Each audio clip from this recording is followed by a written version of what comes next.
Yung ulam namin na. Ano gagawin niyan tong gataan?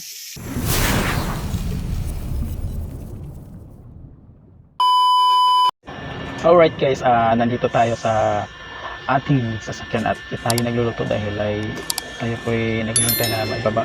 Masarap po niluto namin. Guys, ay pinaritong bangos. Ano gagawin niyan tong gataan? Turuan mo ako dong. Turuan mo ako paano lutuin.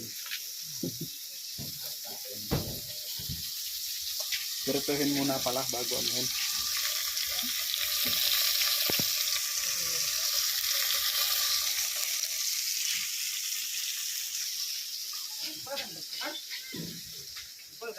Pagkatapos na luto ay kami ay kumakain na, at pagkatapos ay kami ay bumabiyahe na. At salamat sa inyo lahat at see you next video mga kaibigan.